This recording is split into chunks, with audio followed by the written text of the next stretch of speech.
মাহমুদ ও রনি পূর্ব পরিকল্পনা অনুযায়ী ভিকটিম অলি মিয়াকে হত্যা করে।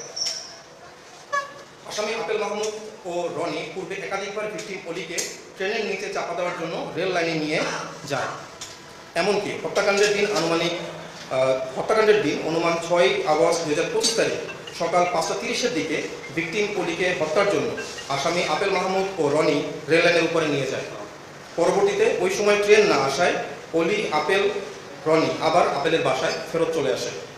একই দিনে আনুমানিক সকাল 10:30-এর দিকে তারা তিনজন একসাথে সকালে নাস্তা করে এবং নাস্তার পরে আসামি আপেলের স্ত্রী রান্নাঘরে থাকা অবস্থায় আসামি আপেল ও রনি পূর্ব পরিকল্পনা অনুযায়ী তাদের রুমের দরজা বন্ধ করে ভিকটিম অলিকে বিছানায় ফেলে দড়ি ও বেল্ট দিয়ে পা বেঁধে বালিশ চাপা দিয়ে শ্বাসরোধ করে হত্যা করে।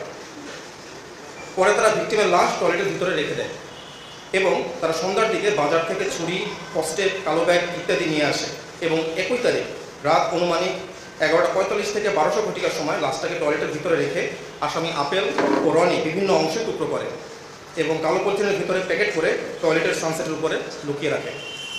এ সময় আপেলের স্ত্রী শাওন বারান্দায় বসে পাহারা দেয়।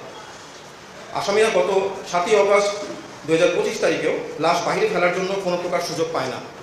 পরবর্তীতে লাশ হতে গন্ধ বের হলে গত 8 আগস্ট 2025 তারিখে সকাল আনুমানিক 5:56 ঘটিকার সময় আসামি আপেল ও রনি উক্ত পলিথিন ভর্তি লাশ ব্যাগে করে একটি অটোরিকশা যোগে বাসা থেকে টঙ্গী স্টেশন রোডের দিকে যায়। ওখানে গিয়ে হাজি বিরিয়ানি এবং নান্না বিরিয়ানি হাউসের সামনে ফেলে রেখে চলে যায়। গ্রেপ্তারকৃত আসামির বিরুদ্ধে আইনগত ব্যবস্থা বর্তমানে প্রক্রিয়াধীন রয়েছে। আপনার যদি কোনো থাকে শাওন, সাজ্জাদ, রনি, জি। এদের কোনো রাজনৈতিক পরিচয় নাই, এরা নর্মালি পেশায় হচ্ছে ব্যবসায়ী, আমরা সেটাই জানতে পেরেছি। জি,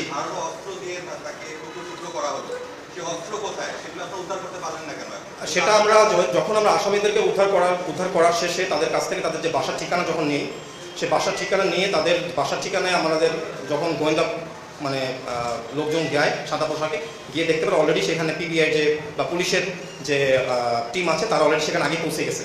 তো আমাদের লোক ওই পিবিআই টিমের সাথেই ছিল। সো এই যৌথ টিম তারা ভিতরে ঢুকে অলরেডি আপনারা দেখেছেন তাদের বাসার যে বাথরুমের সানসেটের উপর থেকে মাথাটা পাওয়া যায় এবং ওখানে পলিথিনে মোড়ানো অবস্থায় তাদের ওই যে হ্যাকসো ব্লেড যেটা দিয়ে লাশটাকে টুকরো করা হয়েছে, প্লাস যে ছোড়া ছিল যেটা দিয়ে হত্যা করা হয়েছিল, কাটাকাটি করা হয়েছে, এই সকল আলামত ওখানে বাসায় পাওয়া যায়। এটা গতকালকে বিকালের দিকে পিবিআই পুলিশ